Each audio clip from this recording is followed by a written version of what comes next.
Good morning and welcome to Gana Short. Gana Short में आप सबका स्वागत है. Today we're going to touch on something very interesting and very relevant to India. The layers of proxy war which we are confronting. Why do I call it layers of proxy war? We all know proxy war is something which Pakistan does against us in Kashmir, Punjab, all that. It started in the 80s. I still remember it. It started in the 80s, just after the Northern Line Summit, when the first, group of Sikhs wanted to enter Delhi and disrupt that whole story, and it was not done, and it went back, and then the Punjab insurgencies really started. Bhindranwala came, and that phase got over around 92, 93, when elections were held, maybe up to 94.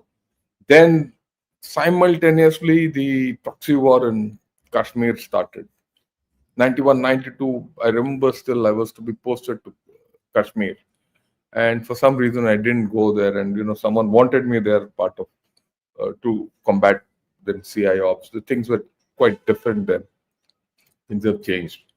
But the proxy war has not left us. That is the beauty. And what's more, it's increased. Frankly speaking, it's increased. We talk of, rising India, fourth largest economy, regional power. We talk of net security provider, X, Y, Z. But at the same time, we need to understand that the huge layers of this proxy war confronting India. What comes from Pakistan is just a minute fraction of this whole story. It's just not terror. It's more, it's economic, it is digital, it is, the works, technological, everything. Right? And so what are you going to see? What am I going to talk of? Oh, I must put it across, right? I started with this article which I saw. General Hasnain had written it. A beautiful article. Of course, he's focused only on the terror and the response to terror, which he's put it very well. He was my co-commander earlier. A lot of respect for him. But, it set me thinking. I said, is this the only layer of proxy war which is being, fought against us? No, much more. So what I'll do is I'll first present to you what General Hasnain has written, and then I'll give you the other layers which are there and how do we go about it. Some we are doing, some we're not, and some we are probably not even aware in a true sense as to how we want to counter it. So today is just about awareness. I don't have solutions. Solutions have to come from people. Solutions have to come from the government and organized response. Right? And what did he write? He wrote, a very relevant thing. This is a trend of the times. Proxy warfare loses edge against sustained state countermeasures. Why this thinking of this article? Because for long it was felt that the proxy war is not counterable by conventional responses. That conventional responses cannot blank out proxy war. But now Op Sindoor and what's happened in Iran have countered this whole story. We've used conventional methods to dismantle proxy war as we understand it. But what's beyond? So first we'll analyze this wonderful article and then we'll talk the rest. Very important statement General Hasnain makes in the opening thing. He says proxy war, once the strategic lever of the weak, is no longer immune to exposure or retaliation. It was always felt that the weaker party will use the asymmetry of proxy war, terror, influence, all that. But that, in the past 3 months, has been dismantled. What has come to light is that these can be tackled. This kind of warfare can be tackled by conventional methods. India has proven it, Israel has proven it. Right? So that's very important. It's a significant thing that has happened. But does that mean that you have the answer to the proxy wars? Probably not. But let's go ahead. And he makes the case beautifully. He says Iran's vast network of regional proxies, once considered its strategic depth, has buckled under the weight of Israel's conventional military superiority and unrelenting operational tempo. It didn't start yesterday. Iran's capability to use proxies, its militant proxies, started after the Gulf War too, when it got an opening to spread out through Iraq. When the Iraq regime, which was Saddam Hussein's Sunni regime based on the Baath party, was overturned and the Shia regime was put in, the Shia crescent started. Religion. The regional proxies were based on religion. Whatever it is, they built. And that was a fearsome proxy. There's a major part of West Asia, I would say the northern part of West Asia, north of the Gulf, was all under, Iran. We know it. While Iran didn't have a great conventional military edge, it had this great superiority of its proxies, who were operating much below conventional levels. And the tempo was very high. Every day something was happening in that area, whether it was in Lebanon, all that gone in 6 months. And he makes the case that it went under Israel's conventional military superiority. It started with Gaza, then destruction of Hezbollah, Syria, now of course Houthis and what is remnant of Iran. Right? Is it only conventional? Or is it something else? After all, when did Hezbollah get dismantled? When the pager attacks took place, the telephone attacks took place, when the Hassan Nasrallah was assassinated through a bombing, when Ismail Hania was assassinated in Iran. So the conventional military superiority was aided by subconventional operations. That's the important part. And it created a tempo. End of story. Now, let's look at Pakistan. He says Pakistan's long war of attrition against India and J&K, fought with terrorist proxies, ideological indoctrination, deniable cross-border support, has been steadily degraded, not through spectacular retaliation, but through sustained and calibrated national effort. On the dot. For long times, we felt we didn't have an answer to this. Unlike what Israel did it over the past 9 months. Started, I would say, with dismantling Hassan Nasrallah, Hezbollah, the pager attacks. That was when Israel started getting the hand. For us, it's a little different. It started with long back, rooting out, terror and proxy from Punjab, the Khalistani gangs. When it spread up north, then it took Kargil, then it took, Balakot, it took the cross LOC surgical strikes. Now it's taken Op Sindur, where we can say that a large part of the terror network in Pakistan has been, I wouldn't say dismantled, destroyed. It will come up again. It's like cancer. It's malignant. Okay. But it took sustained and calibrated national effort. It took a whole lot of risks in doing it. We risked nuclear war for doing this. And then you took political measures, a whole lot of political measures which have probably gone unknown.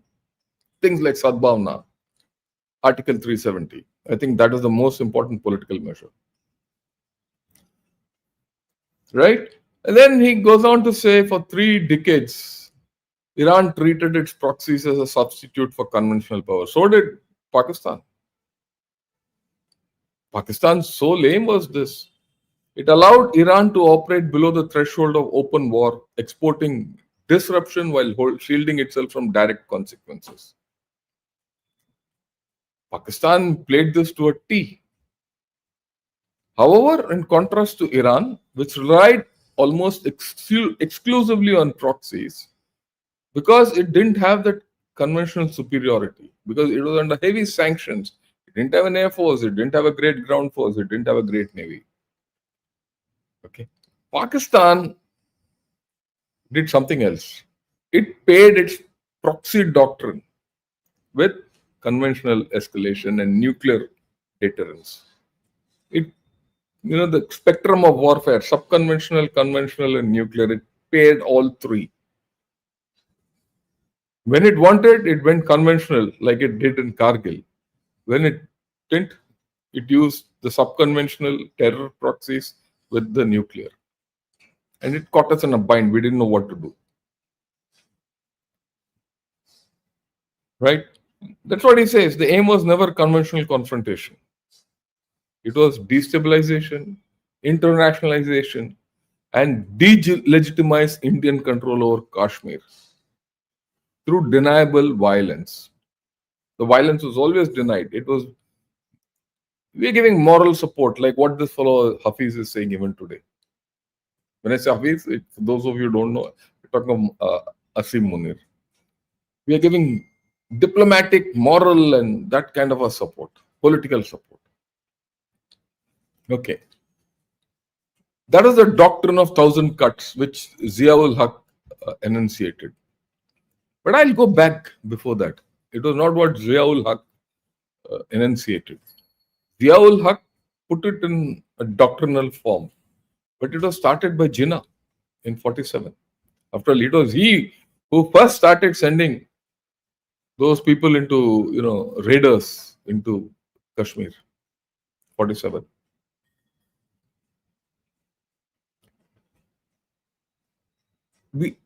The aspect of proxy attack on India didn't start with Ziaul Haq or the present lot of military guys. It started before that.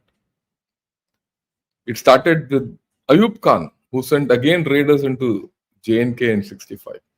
That's how it started. Gibraltar. So what have we done over years? And that's what General Hasnain has very clearly put out. We've carried out calibrated control over infiltration routes, aggressive counter-infiltration postures, and border surveillance. Because we politically didn't want to go across the LOC. Was it a good thing to have done or not a good thing to have done? Militarily, it was a great thing to have done.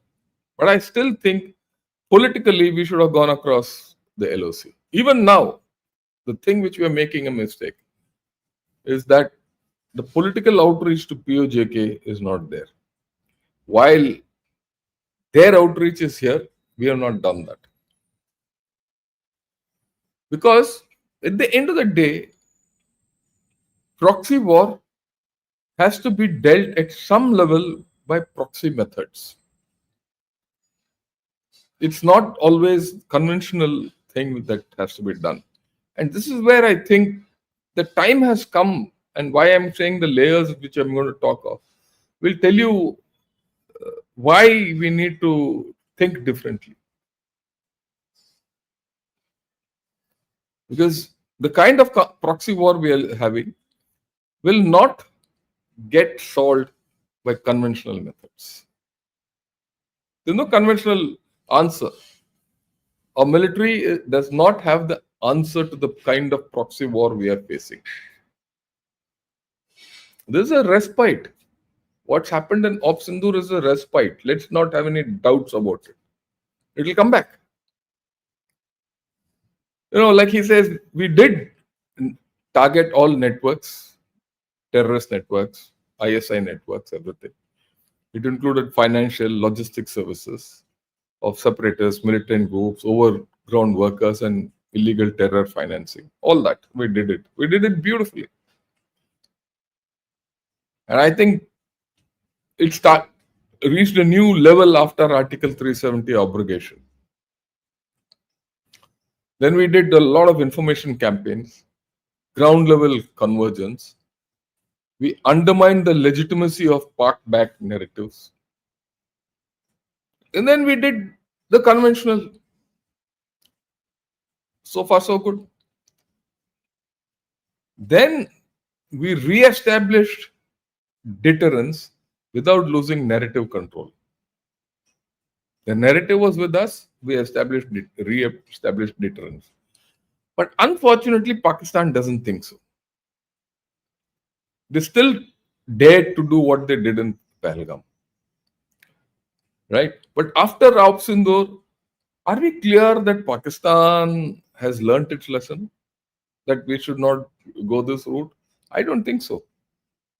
We just heard 4 days back when Asim Munir came out and said, oh, Pakistan is still going to support Kashmir. He gave it out in full uniform in the Naval Academy. In a conventional setting, he spoke about a proxy war which he is going to support as a nation in Kashmir.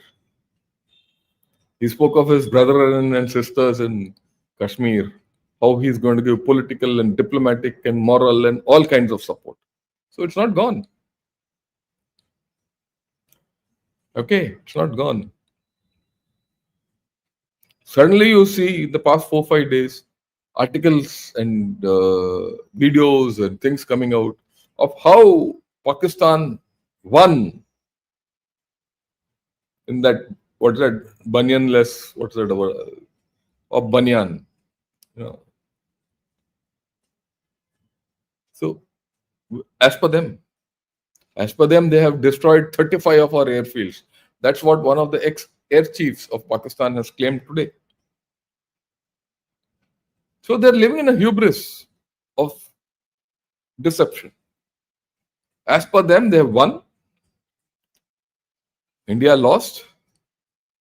And there, everything is intact. It's a matter of restructuring it, about which intimation is coming. And that's what the point is made. He says Pakistan's model, though battered, remains institutionally embedded in its military and intelligence doctrines. It may recede, but it is unlikely to vanish. It's not going to go away. India must not assume Pakistan's proxy war is over. While the methods may evolve, the strategic intent remains intact. I would take it to a level further. I think we need to imagine the other proxy wars which are being fought against us for us to take it to the next logical level, because I think we need to have a holistic outlook. So he's given some measures for this kind of a proxy war. Strengthen counter drone and cyber intelligence. Expand psychological and informational campaigns to deny Pakistan any narrative space, especially amongst disaffected segments in our part of India, or rather in India. Right?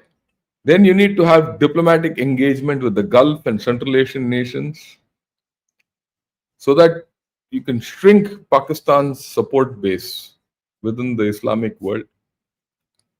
And then he says conventional deterrence must be modernized with precision capabilities for proportional responses. Most critically, India must build clear strategic signaling, making it evident that any proxy attack will draw domain-specific retaliation, proportionate but unmistakable on India's terms. Perfect. Just think, just doing this to Pakistan, will it solve a problem? Do we have problems elsewhere? Just going by what he says, there are a lot of disaffected elements within India. There's a huge political opposition to what India is doing to either Pakistan or China, either through communists or people who feel that Islamists and radicals in India. Let's face it, we have Islamists and radicals in India who are still pro-Pakistan for whatever reason. We know that people have gone from here and participated in ISIS-based operations. You have chief ministers who, wish Xi Jinping on his birthday. That element is always there within India, which works against India. How do you handle this? Right. So it's in this context I gave it a thought. What are the layers of proxy war which we are facing? Let's identify, because identifying these layers and the kind of proxy wars which we confront is probably the first thing to eradicate them. Just concentrating on Pakistan won't help us. Obviously, we have to counter terror and militia proxies, as what General Hassan said. There's no doubt about it. There's no doubt on that. But what about geopolitical proxies? After all, if you take the Iran model, Iran used their militias geopolitically. So there is a geopolitical model of proxies being used against India. Who are the guys or the nations which are being used as proxies? Pakistan. Pakistan itself is being used as a proxy against India. And this is something we need to understand today.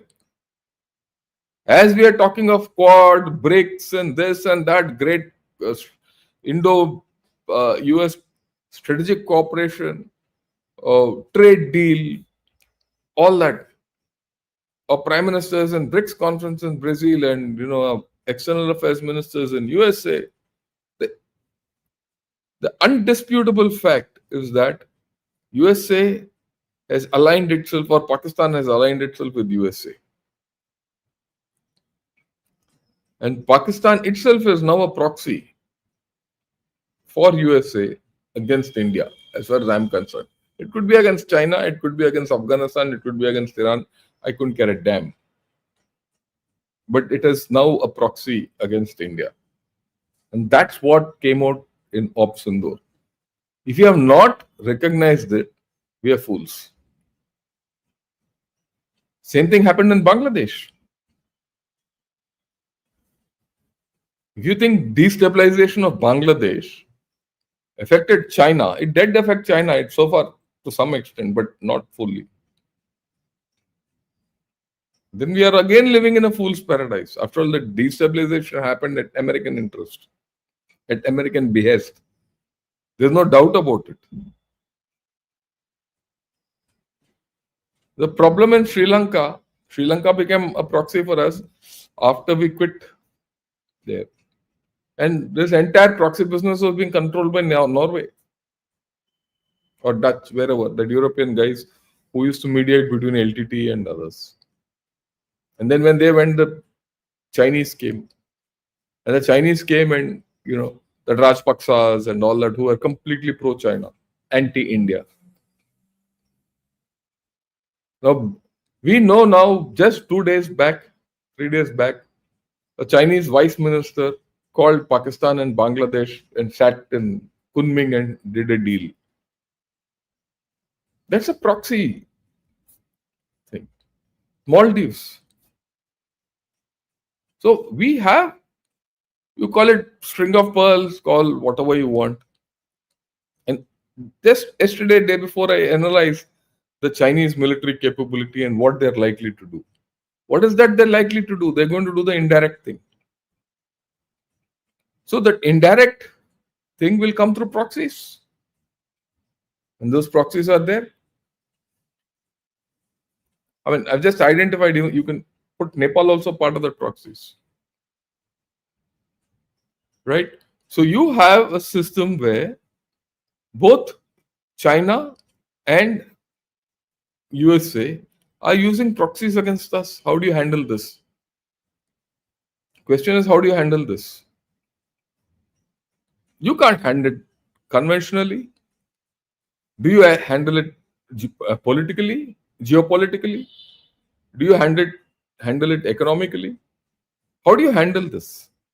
Do we have a plan? I mean, do we recognize this problem? You know, you take the case of what's happening in Ukraine, Russia, Ukraine. I mean, the entire war is by a proxy war geopolitically. USA, EU, and Ukraine. Ukraine is just a bakra in that. It's a only proxy against Russia. Right?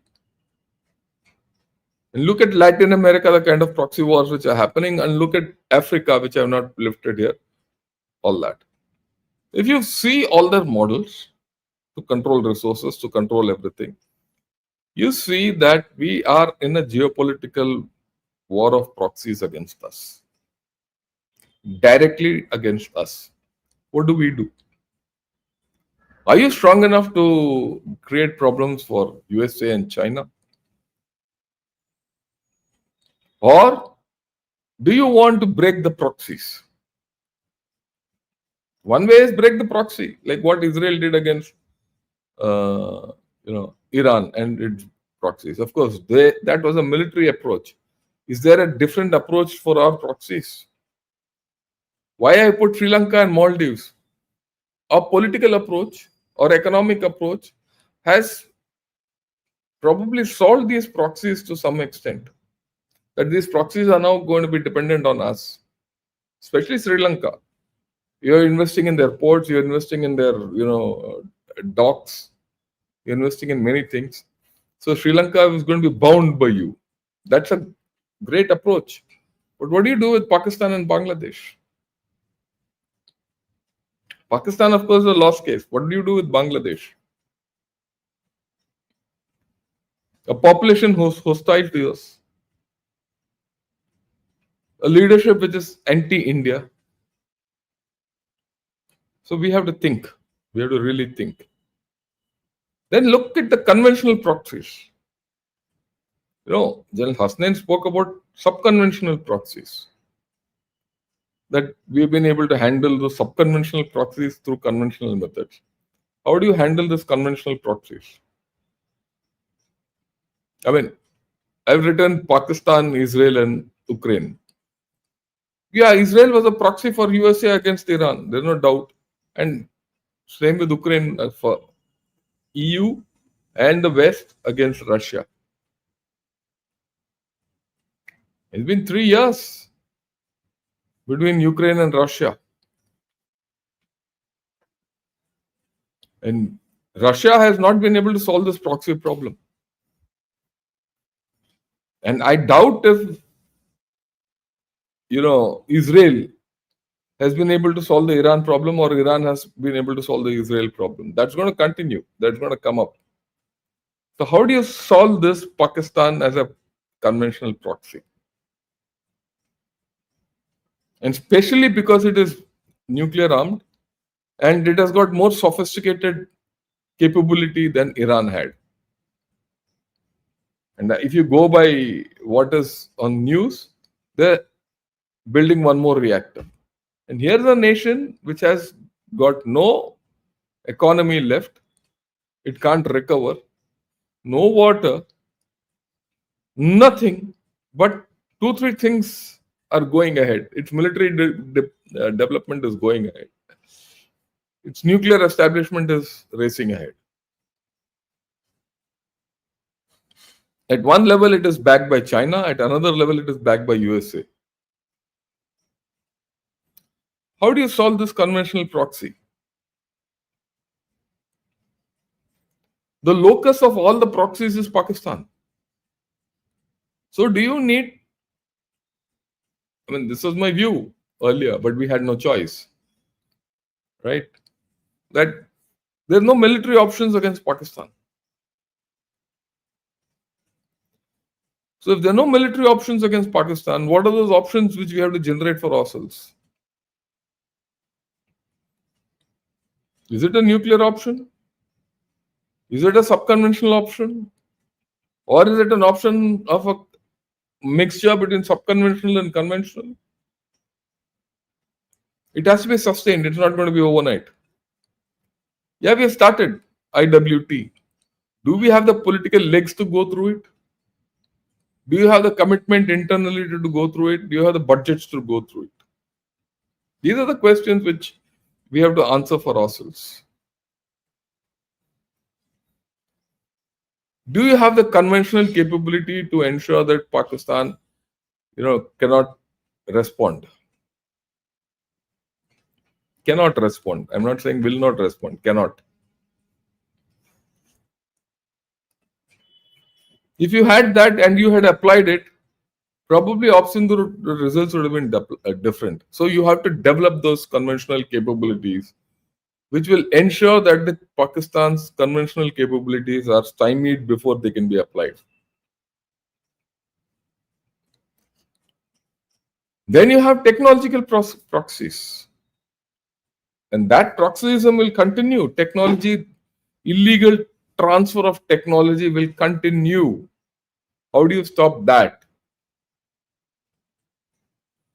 Proliferation of nuclear technology from China to Pakistan will continue.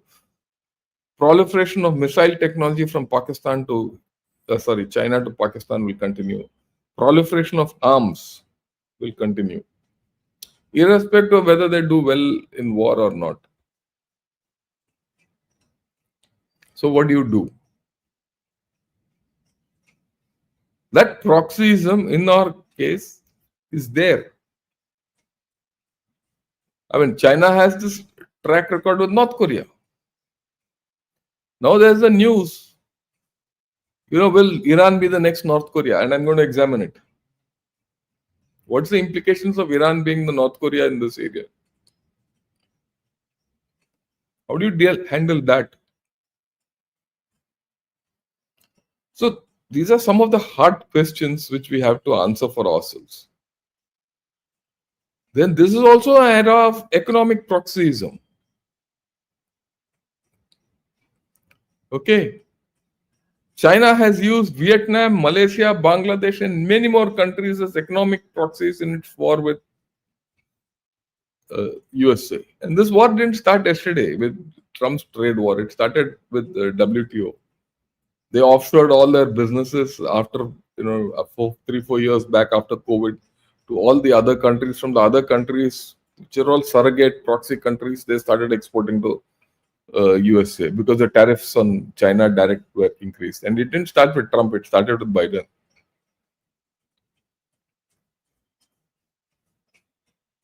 Okay. You are also stuck in the same problem. The same things will be used against you.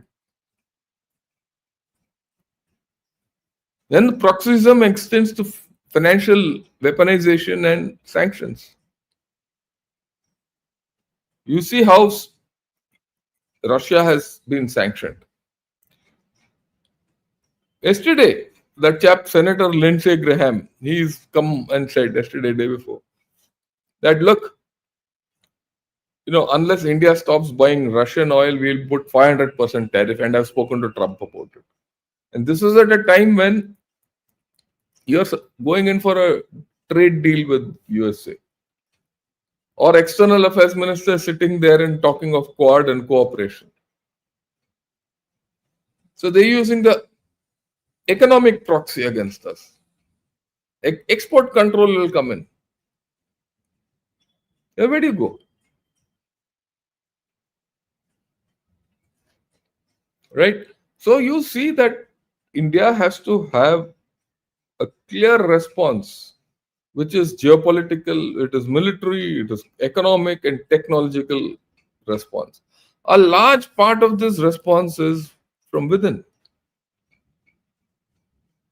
You become technologically strong. You can't.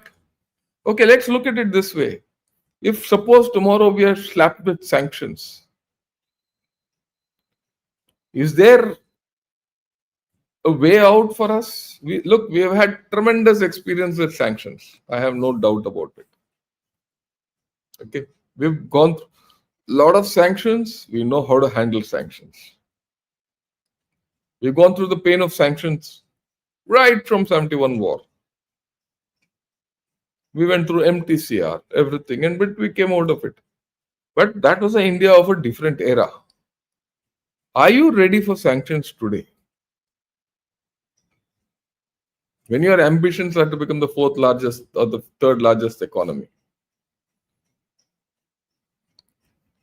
do you realize what are your strong points to trade against that?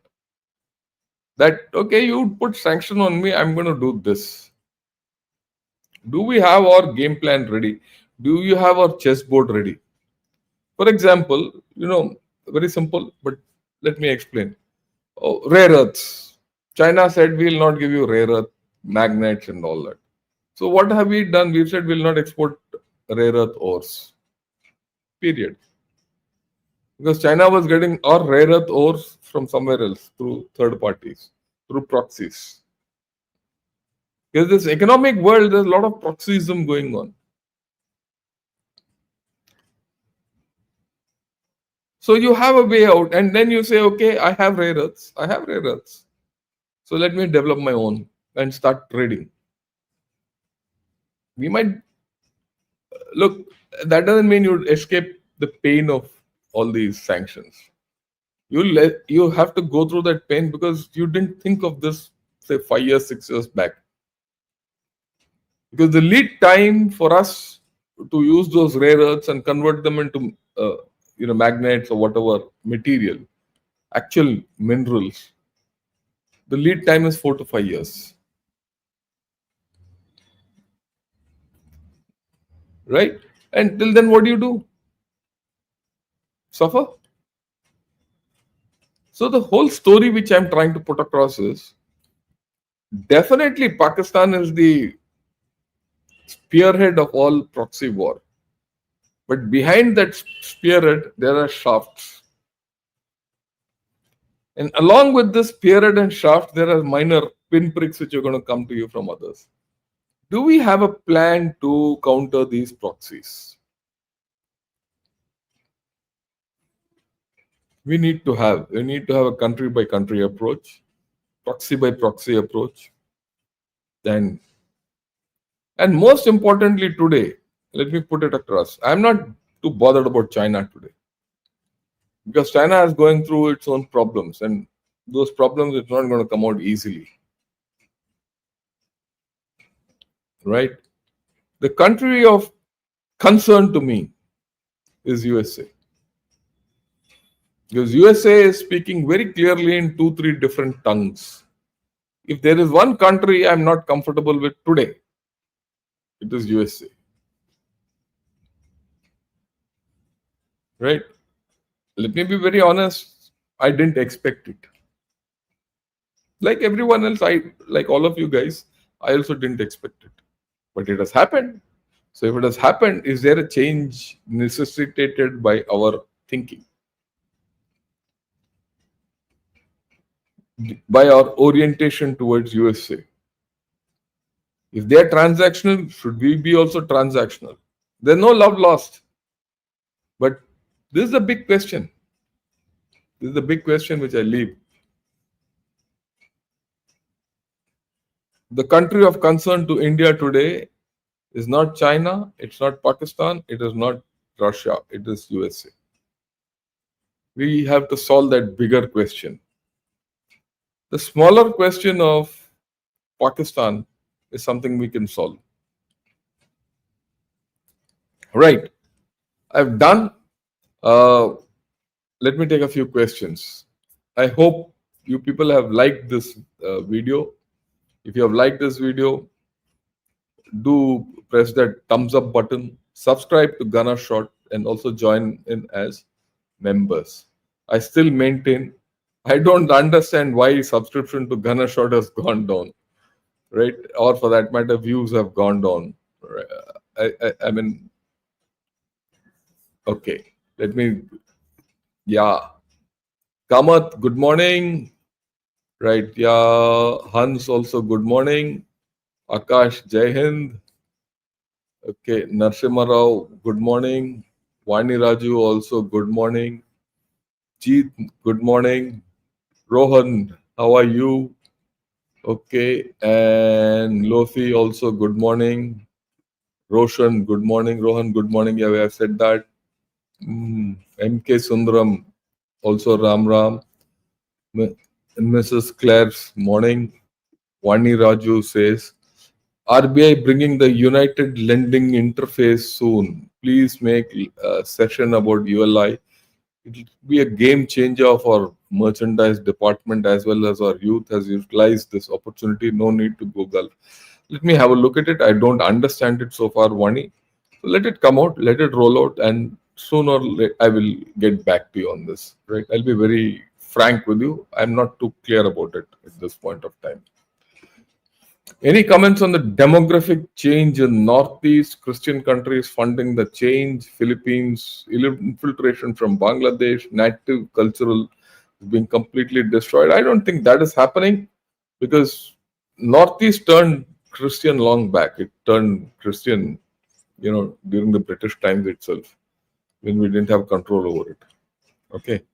Uh, and Christian countries funding Northeast is not new. The American evangelical societies were present in Nagaland and Manipur and Mizoram long back.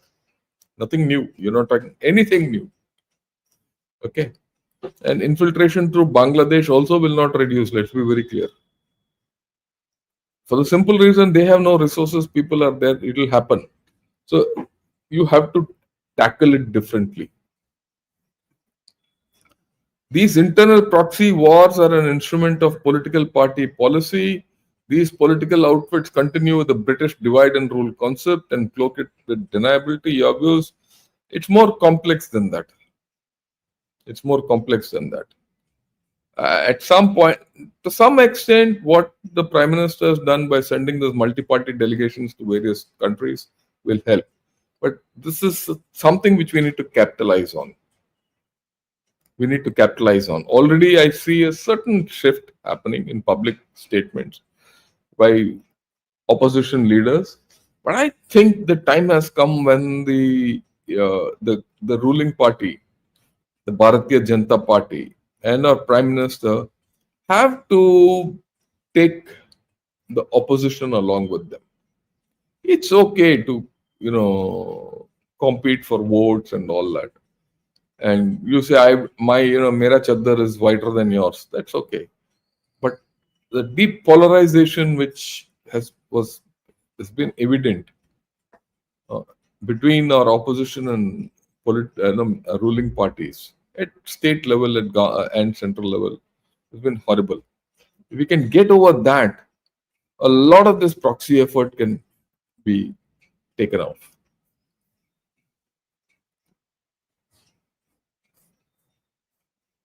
Yeah.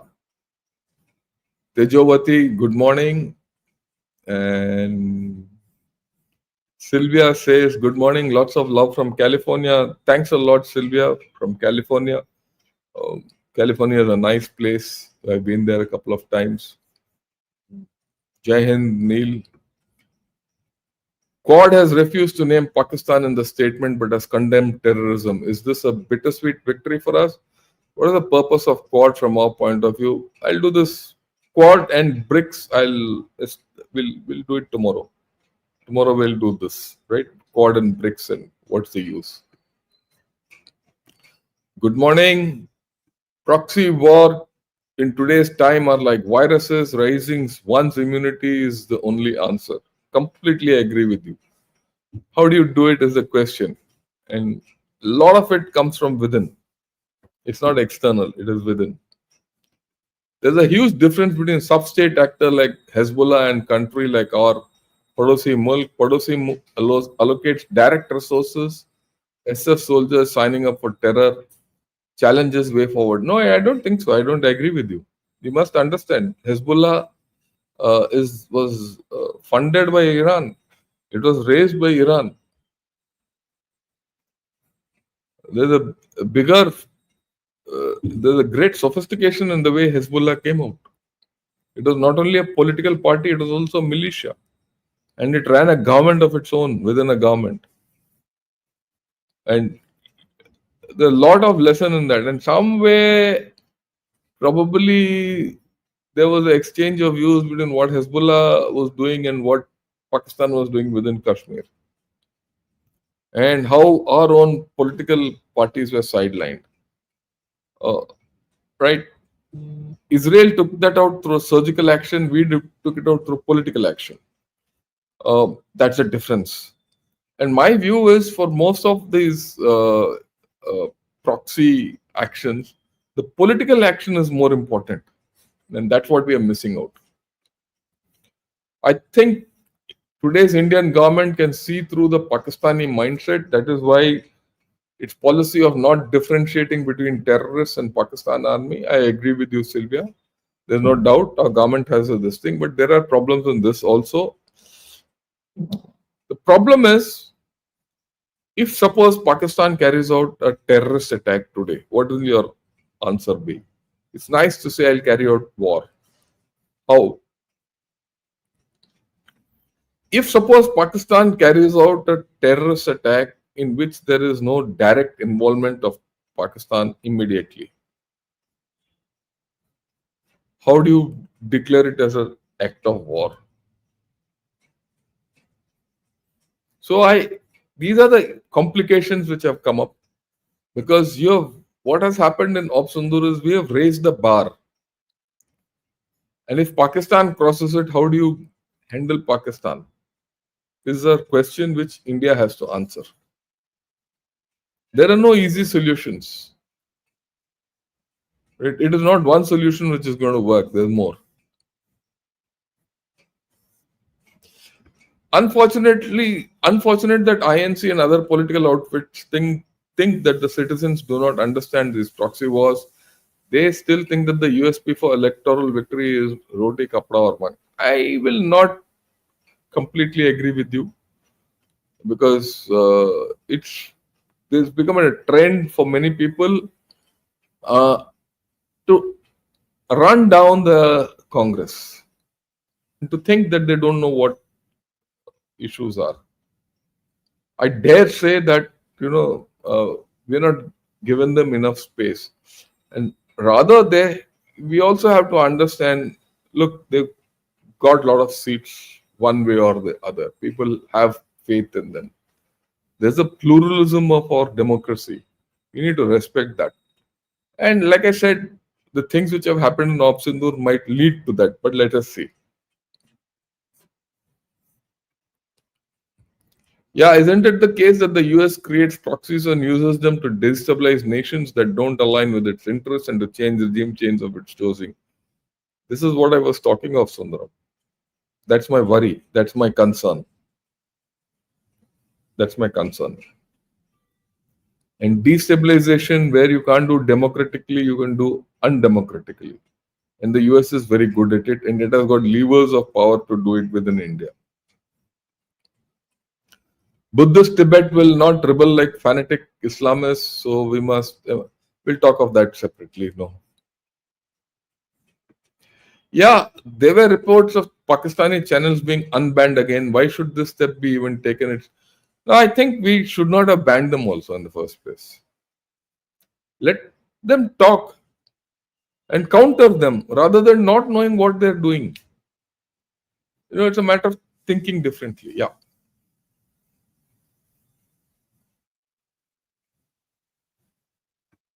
Great analysis, sir. Shouldn't we openly support Baluch to demonstrate our readiness for proxy war? This will also change the narrative from Kashmir to real human rights violation. Vicky, this is one of the things which you can do, Baluch or TTP, but we have a lot more which we can do in terms of proxy war. A lot more. And you need to do politically. This proxyism has to come politically. You need to have clear political direction. If you understand proxy wars, a large part of proxy war is political orientation. And that is something which one has to think of. Yeah, layers of proxy war. Thanks for taking up this topic, sir. When we talk of war theory, is proxy war justified before war, in war, after war? Your views. The start to any war is proxy war. You first do proxy wars and then execute it. So it gets weaved with conventional operations, and then you continue with the proxy war. That's the history, and that's what happens throughout. Proxy wars are the need for us to understand the proxy war game and these layers is that it is permanent. The level might vary, but it is permanent, and that is what should worry us.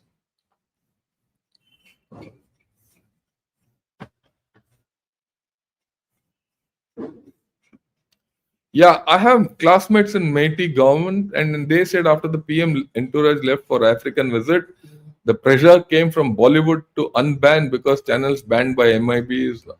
I might be, might not be, but I don't think that is the case. I think unbanning them was good. Whether it's from Bollywood or not, I don't know. Because if you don't unban those channels, you don't know what they're doing. If you don't know what they're doing, then you can't respond. You don't know the thinking in Pakistan. Otherwise, you can't respond. That's the thing. Communication is something you shouldn't stop.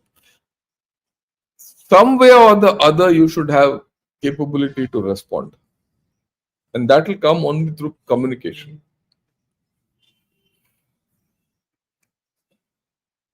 Thanks a lot, Ramki, for saying it's excellent. So I'm from Hyderabad and seen certain people from the old city area burst fireworks when Pakistan wins cricket matches against India. Yeah, that's what I said. You have this. You can't run away from it. How do you change them? There's a societal transformation required. It's a issue which we need to think differently. It's infuriating. I agree with you. But you see, look at this chap, Owaisi. You see, today Owaisi talks of Bharat, which he was not talking of before of Sindur. The other day I heard him saying, Bharat se hame kaun ukadega? Hum to Bharat ke hain. He's talking against Pakistan. Some might say, no, it's all political. That's good. Political change is good. Politically, now he knows that his bread and butter is here, not there. And that is come because he was allowed to speak as part of a delegation and he made a mark and it came and he was, felicitated or congratulated for the way he spoke. So there's a change. That change has to come through inclusiveness, societal inclusiveness. So those proxies which probably operate from Hyderabad are cut off. You have to make it, there's no other choice we have. There's no other choice. My own experience in Punjab was when I went and started operating in Punjab, for the first time in my life, I felt people in Punjab were against the army. Until, I started reacting and all that. After 3-4 months, people started warming up to me and saying, sir, you're different from what we experienced some time back, the height of insurgency. You have to think differently. Yeah, most of the proxy war is in government citizens via Gulf. If you look at Kerala from where I am, the radicalization came. I agree with you. How do you de-radicalize? That's the question with us. How do you de-radicalize? How do you decommunize? How do you marginalize the communists? How do you marginalize the radicals? I see it in Chennai. I'm from Chennai. I see that identity coming up. The Muslim identity was not that much in Chennai when I was younger and I left for the army. But I come back, I see more identity. That's the first step to radicalism.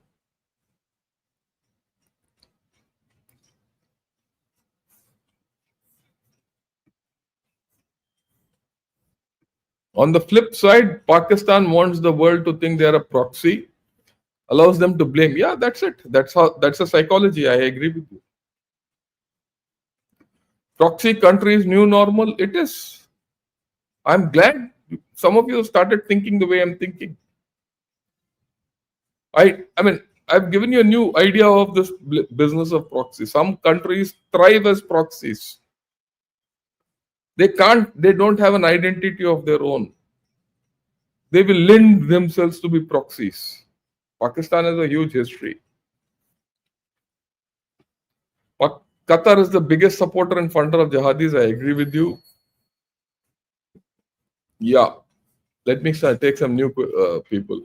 Jai Hind, in my humble opinion, we need to be proactive in our approach towards our neighbors like Bangladesh, Nepal, Myanmar, and Sri Lanka. I agree with you. But how? Because some of our policies have created more proxies than reduced them. Of course, Bangladesh at this point of time is a different kettle of fish. And none of these things are going to happen in a hurry. What's happened in Bangladesh will probably, you need a leader, elected leader with whom you can talk. This fellow is a complete idiot. So we need to have a different way of doing things, but that's in the future.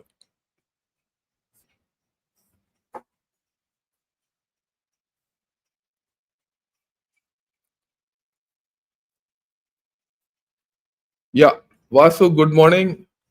How view India-US relations, and it seems US wants isolation of India. Yeah, I will talk of India-US relations separately because, like I said, that's a matter of concern. And I and General Brigadier Arun Sehgal will talk of it. It's been in my radar. He's been out for some time. This week he'll come back. Next week, sometime we'll talk of it. It's important. It's a long-term thing. No point doing it in a hurry. Yeah. Could anyone help me directions or information how to visit Ghana Short shop for merchandise? Yeah, I'll just tell everyone what I'm saying. This whole story. Look, I set up this merchandise shop based on some wonderful designs which were drawn by a well-known designer. And this designer has done post-graduation abroad and been in Getty. Getty Museum, Getty Pictures there. Wonderful. I gave an idea and the designer has come up with all these designs. And then I'm not very business minded. I said, okay, these designs are beautiful. Let's set up this merchandise shop. So fine. So went through YouTube because I have no other way of doing it. So I went through YouTube for this, and you'll see that in every video, after every video in the YouTube, if you, any video of, you'll see below that a lot of items in that merchandise. We right now put out mugs, we put out T-shirts, we put out hats and things like that, and I can go more. Okay, with better designs. All right, and then you press on that, it will take you to a shop called Fourth Wall. And from there, you order whatever you want as per your sizes. Your sizes are available, different varieties are available, qualities are available by. And you can get it, it will be delivered to your house. And the quality is good. That's the feedback I got from that Fourth Wall. Now, the issue is Fourth Wall is based in USA.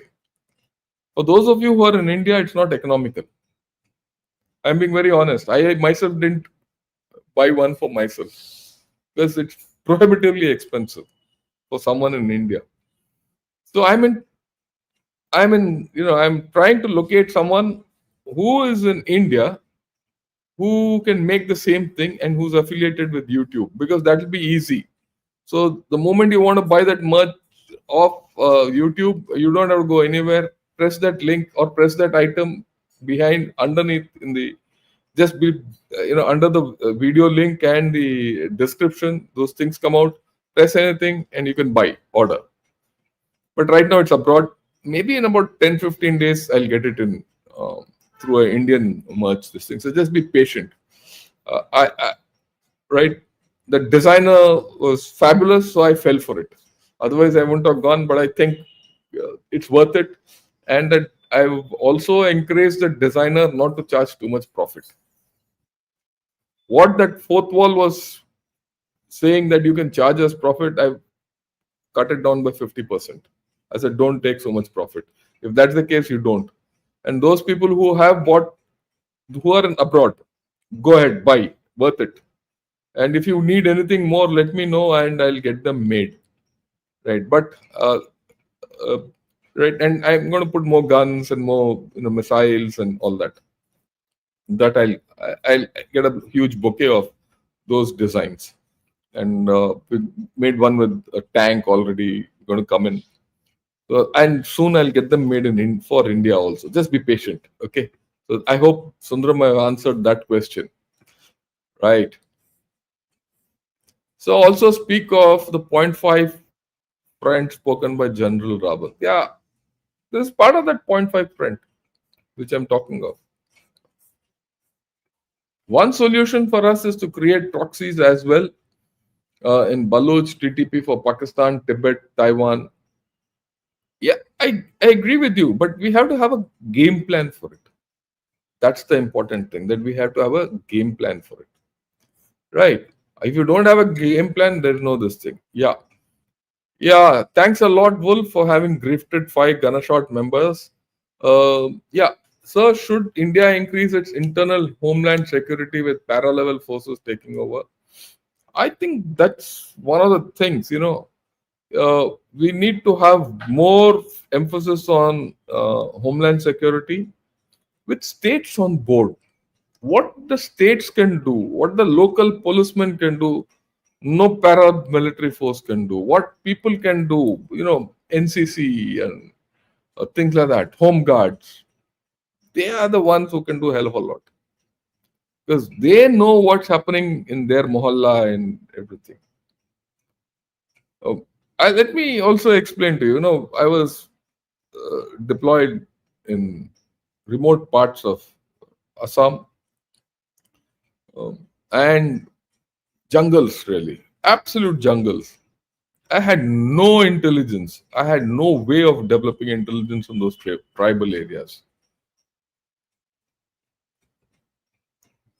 The people who helped me were Assam police, of all.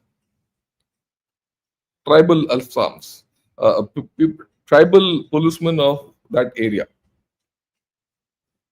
They used to go mix with villagers in their homes and come back and tell me what's the problem.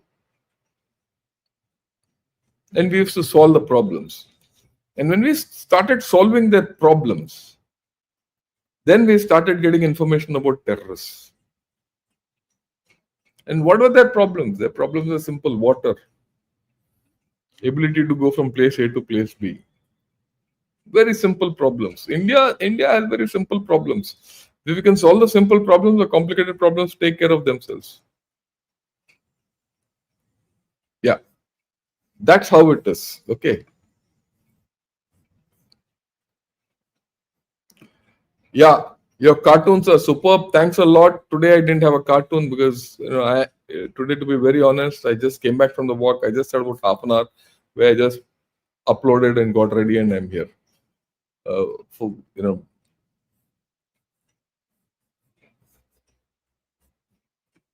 Yeah, how different sections of societies counter these proxies, teenagers, working professionals, and all. Just by awareness, just by having lot of community meetings, mohalla meetings, and village meetings, a lot of things get sorted out. Teenage groups, colleges, like any college who asked me to come and talk, I would like to go and talk. Not many have called. That's a different story. I have not been. But it is those young people who have to be impressed upon. You impress upon them, things will change. Yeah. Create proxies. No, we don't have to do that. Yeah. Ignoring the proxies frustrates them more than reacting. Yeah, one way is to ignore them. The other way is to engage them from behind, from a different direction. I mean, you have to have a multi-directional approach for this. There's no one size fits all. Sanctions are really good for us. It means free to do anything on our own and we must come out of our comfort zone. I'm not surprised by you. I agree with you. We should be prepared. We have a good past in handling sanctions. So let's do that again. There's no harm. Adversity is your best friend in having things done. Yeah. Thanks a lot. I'm also proud of all of you who do attend. Okay. Will we be at some time forced to choose a side? It's never happened. We've always been forced to choose a side and we have not done it. We cannot be a huge power in the future and be fully autonomous strategically. It's clear that there will be a binary US versus China security bloc. Yeah, I agree with you. There will be binaries. Look, why do you think I spoke of RIC? 4 days back, I spoke of RIC. Why? Look, heart of hearts, our future lies with USA. If you want to grow, you have to align yourself with USA. Your long-term relationship is with USA because you have huge equities in USA. But you have, which was my complete conviction till about 2 months back. But 2 months back, I started getting doubts. Come Op Sindoor, those doubts have become bigger. Okay. So we should get out of that comfort mode because if America can switch sides, so can we. But our side is not China. Equally, side is not China because China, America, their interest comes to Pakistan. So what is our side? That is why yesterday, if you see what I did with John Helmer, I did this video with John Helmer on conflicts and consequences of war. We covered 3. And towards the end, I said, is it time for us to align with Russia in a bigger manner than we do? So that you get some balance. Is there a thinking of that kind, or you want to go the normal route, or you need to have hedges? Difficult answers. I can talk sitting in my chair. It's an armchair. I can talk like an armchair strategist. Difficult choices we have, but we have to tread that difficult path.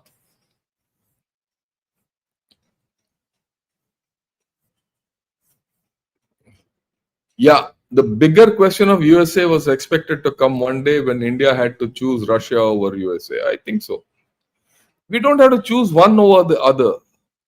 You don't have to choose one over the other, even in the case of China. You have to be practical to play one off of the other and hold your fort. And my experience is the US guys understand. If you are tough with them, they understand.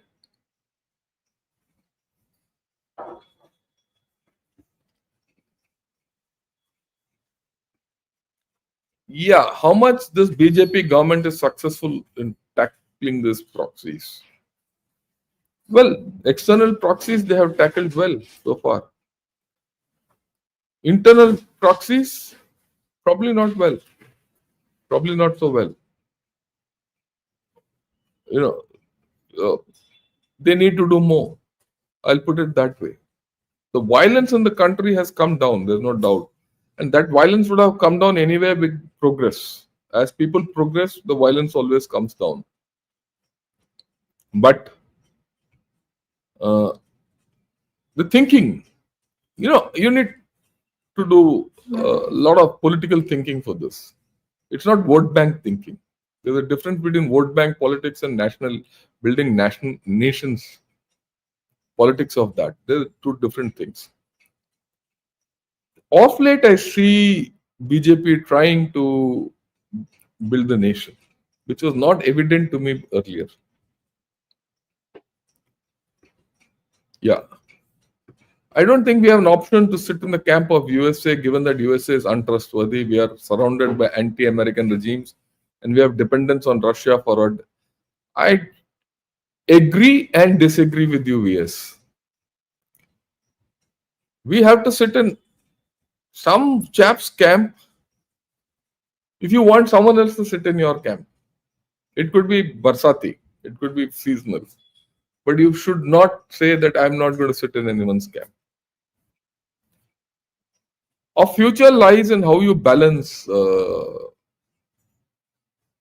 India, Russia and USA against China and Pakistan. Very difficult question, but that's the way to go forward. In between, how do you handle the EU, which is resurging? We have difficult questions. And part of the reason why we have this difficult question is we are rising.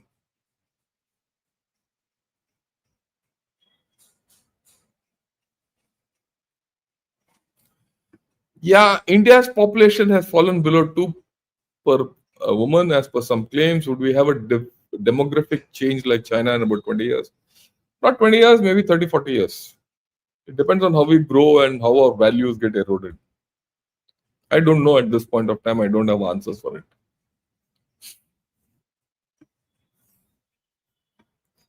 Yeah, the country, US is a country that is not an ally of anyone. They are allies of interest. I agree with you. So should we be. As simple as that. Why should we be different? Is there any way of keeping the US away from Indo-Pak issues? No way. Sorry, that will not happen. Yeah. Good morning from California. Love to follow your podcast. Your knowledge of geopolitics is phenomenal. I learn a lot. Thanks a lot. Look, Varun, the way I look at it is I think more Indians from US should listen to what I talk because many people, why I say this, even my son is there. So I keep meeting his friends and all that. They have a different view of India, right? And those who are sitting there, after 2-3 years, there's a distancing which happens.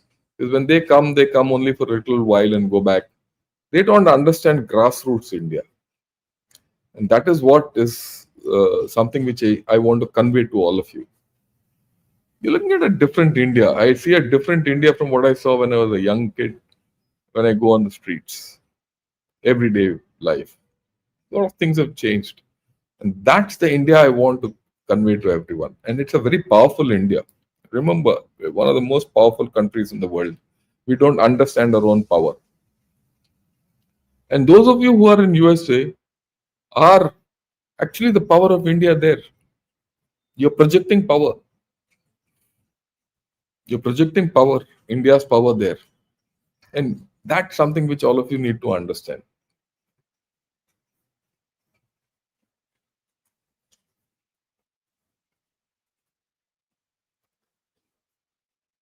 Yeah. Isn't best defense a good offense? Shouldn't we be proxying others at least as much? Yeah, I agree with you. You need to have some offense. You need to be more proactive. There's no doubt about it. Yeah, please like this video, share it with your SM circle and subscribe to the channel. Yeah, thanks a lot, Shiv Prakasam. You have again come back. Thanks a lot and coming back. India is definitely on the radar, but the time has not come. The current target is China, and they need India for this. After China they will turn against India. Look, let me tell something which I keep telling everyone. There's a limit to what they can do with India. Why? China was an aided economy. Japan was an aided economy. Germany was an aided economy. These three economies were aided and built by USA to reach where they have reached. India was an opposed economy. India has been opposed by USA, not now, right from 60s. Even before. The very creation of Pakistan was against India.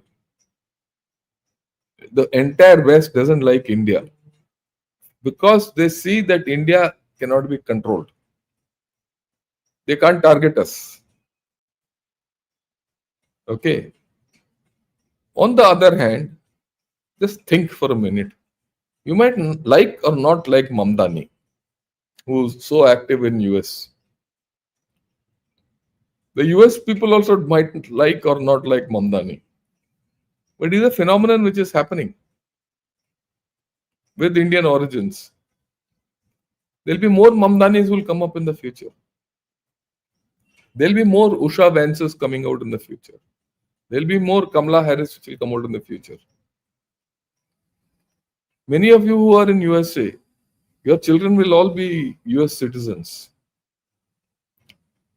with rights to become the president of USA. That scares the US guy.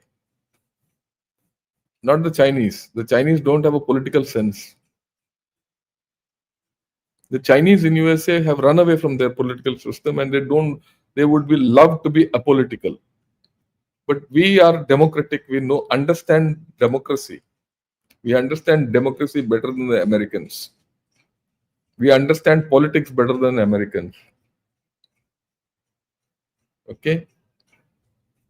And the politics of each state is different from the other state, which the Americans don't understand. So there are limits. Your soft power is huge. So leave it at that. Yeah. Aditya Junjunwala, thanks a lot for your compliment. Right. Color Earth. USA uses Islam as proxies in most countries and destabilizes other countries. Now you see Islam extremism is flourishing around the world. But USA didn't understand because, yeah, I agree with you there completely. I agree with you. Okay. There are some well-meaning people in Pakistan, but their army, ISI, and terrorist outfits supporting one another. Yeah, there are well-meaning people everywhere. In Pakistan, the number of well-meaning people are very minuscule. As long as there are divisive opposition parties, politicians, regardless of government in power, will never be at peace. Case in point, West Bengal CM repeatedly enables violence when it suits her. That's our history. If people still in West Bengal have elected her repeatedly, there must be something more which you and I are not seeing. Are you telling me that the people of West Bengal are fools not to vote her out? So let's not typecast anyone. In a country like ours, we have to accept diversity, different thought processes. I'm not for her. I've seen her actions long before she was this thing. To some extent, I agree with what you're saying, Kritik. But you need to understand viewpoints. That's what I'm trying to put across. If you don't understand viewpoints, there will be a problem. So Mandarin staying in India, people might not like. But here in USA, immigrant like us like the guy. An immigrant living in USA looks at him differently than we would. I agree with you. I agree with you because when you go there differently, you are in a different society, you act differently. Right? That Mandarin guy who sits in USA will act differently. But what I'm trying to make out is he's not a political animal the way Indians are. Indians by nature are political because we have grown up that way. All of us are exposed to politics right from school days. And that's a reality because our duality of our politics. Where each state you go, there's a ruling and opposition party which is quite different from what is there in the center. So you have to use your political acumen right from your younger days to be, you're sensitive. That sensitivity the Chinese don't have, whether they're Mandarin or otherwise. They don't have because they've only grown up seeing the CCP and obeying that CCP and nothing else. So when they come to a open society like USA, I don't think they know how to act in that. They'll get ahead in life. They'll do a lot of other things. All that. But politically, they are not able to handle. And this is my observation after having gone to USA for many times. I studied in USA. So I'm talking with that. And when I studied in USA, I interacted with a lot of these Chinese there. And Chinese who are in US government, I've spoken to them also. So there's a different dynamic there.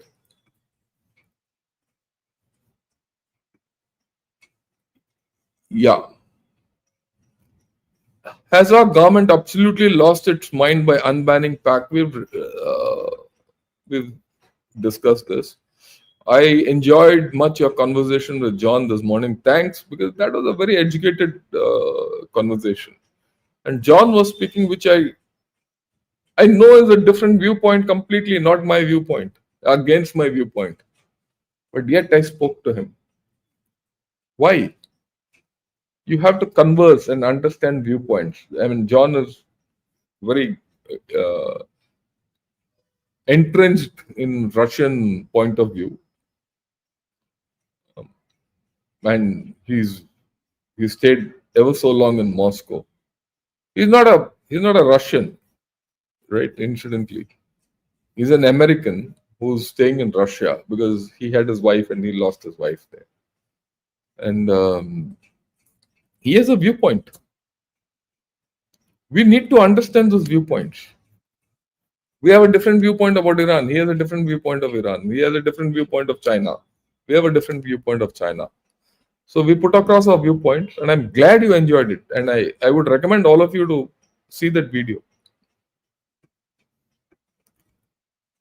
Tibet game on, it seems. Dalai Lama is making announcement about incarnate. I'll talk of this a little later. Let the thing come out. He's just made that announcement that how incarnation will happen.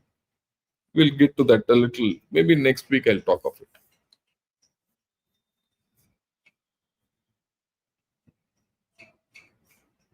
Yeah, excellent analysis. I have become a good big fan. Thank you. Yeah. What about non-aligned ideology, which advocated? We're still that. Is there any change between the non-aligned ideology of that era and now? You still want strategic autonomy. It is just words. It is just that earlier in the non-aligned thing, non-aligned made. Look, let me tell you, I was all of 5 years service when the non-aligned meet took place in India. At that time, Indira Gandhi was the prime minister and Narasimha Rao was the external affairs minister. I've interacted with Fidel Castro, I've interacted with Yasser Arafat, and I've interacted with so many people. I was just a young officer who was an ADC to the president of Lesotho. And unfortunately, that poor man got assassinated 2 years later. That's a different story, right? I've interacted with a lot of those non-aligned people at that point of time, and I understood the politics of non-alignment then. Except the fact that the US people were not there or the Russians were not there and all those 70, 80 countries of non-alignment which were there, you're there. That's the global south today. That's what you call the global south. You're still championing it. The only difference is you want strategic autonomy with the global south, with the West and the Russia and all that. You're still doing that. You just upped your level one higher. There's no difference between non-alignment then and now. Okay. Yeah. Yeah. Morning. Logging in late. We'll catch up. Yeah. Thanks a lot. What about biological weapons? Don't worry. They're not that simple. America and Han are equally unreliable and deceitful. I agree with you. Let's go fast forward and see. Chinese scientists had come up with cured 1-2 diabetes. We should be positive on China. Yeah, you have that. You'll get third type of diabetes. Okay, I don't trust China. I've seen them across the fence here. Welcome user. I've seen them in the bear thing across the LAC. I know what they are. I have no respect for them. Yeah, I agree with General Shankar. This realization I have come to after living in the West for many years and understood their man's. Yeah.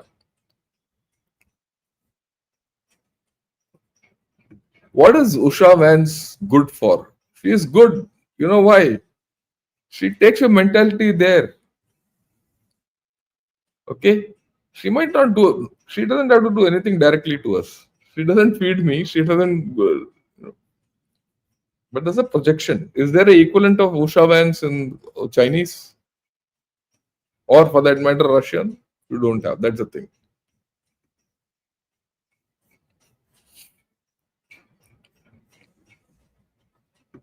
Yeah, I'm currently in US. My future children will grow up in a prosperous India. Many Indians in the US have plans to come back.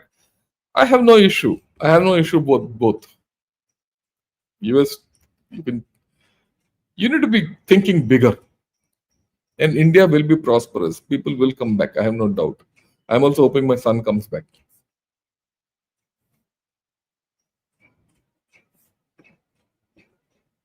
Yeah, this is important. Europe grew with US help. India grew despite pushbacks from Europe, and even now we are facing pushbacks. That's why I feel India is unstoppable. We have a lot of problems. I mean, I'm not going to decry. We are not the greatest country in the earth. We're not the greatest people on the earth. No, there are others. But what India has gone through, I don't know whether many countries have gone through. And that brings steel into us. Okay. That brings steel into us. And that is why we are indestructible.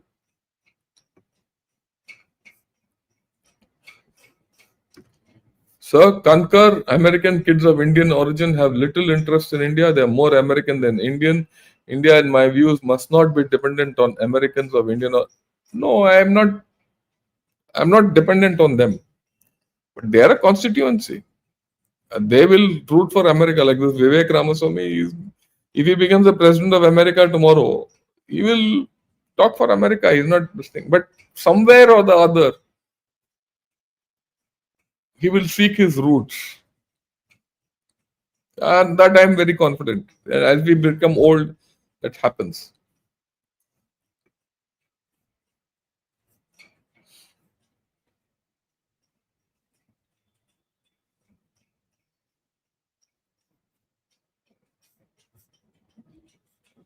Yeah, let me see.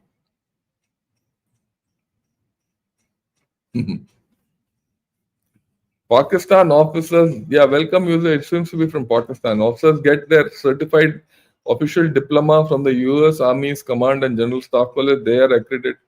All that nonsense we know. Yeah. Even I am accredited. Even I've got a degree from them. Don't worry. Don't think you're the only guys.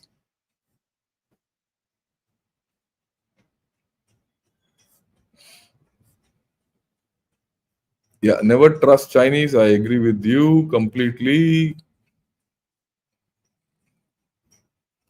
Yeah, Indian Americans are more American than Americans. I agree with you there also. I've had experiences in France of the chap from Pondicherry who the chap from Pondicherry who goes to France, he behaves more French than the chap from the French itself. And in my dealings with them, I found that the French were better. The original French people were much far better than this guy from Pondicherry. I see that's just a problem with everyone. You want to be more loyal than the king.